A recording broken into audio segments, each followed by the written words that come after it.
in an academic year. That hasn't happened in the 43 years that the NCAA has sponsored women's championships in cross-country, track and field. And she's won 6 NCAA titles in total. Just extraordinary. There's been a lot of question of how will she transition to pro, but I have to tell you, in that semi, she looked great. She knew, hey, first through 6 makes it to the final. I'm going to take the lead. I'm going to do what I need to do. And she was easily through to this final right now. All right, Elise Cranny, she goes to the front, right alongside Elle St. Pierre. Rachel Smith is there, and here comes Parker Valby and Emily Infeld. Now they're all starting to position themselves and jostle very early. They don't want to get caught in the pack and get caught in the traffic and risk catching a heel or a toe or falling early. I can't say enough how impressive it is that Parker Valby is taking this. She is holding that pace. She is holding this at 14:50. She is making this race right now. Oh, have we been remiss to mention that Elle St. Pierre earlier this year became a 3,000-meter indoor world champion? That took Ellie's confidence to a whole new level, and here we go. Coming up to the final 800 meters, and Elle St. Pierre, Elise Cranny and Karissa Schweizer, they're familiar names at the front. They go 1, 2, 3 past the collegian. And this is a question on Valby. We've seen her tempo her way away from college athletes, but this is a different game now. She needs to be able to switch and change her form and get a little quicker to stick on these women, because look at these 3 women. When St. Pierre decided to go, you could see it. Cranny immediately reacted, and so did Schweizer.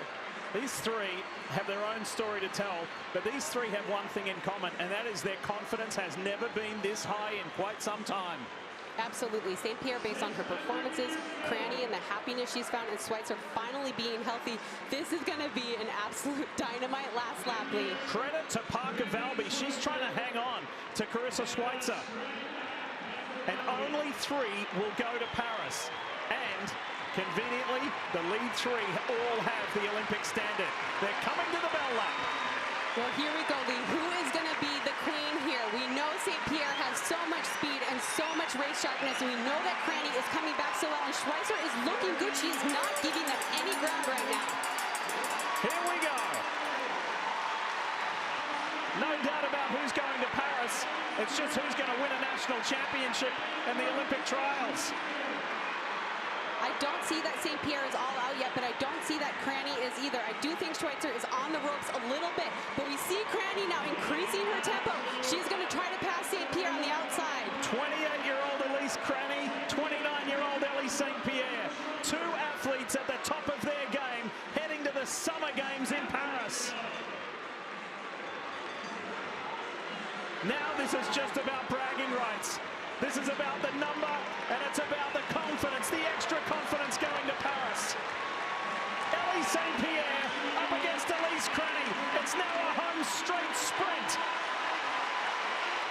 Who do you like the look of the best? Elise Cranny draws alongside Elle St. Pierre. They're shoulder to shoulder coming to the line. Cranny, St. Pierre, it's almost a photo finish. Elle St. Pierre. What a finish to the women's 5,000 meters, and it's an Olympic trials record.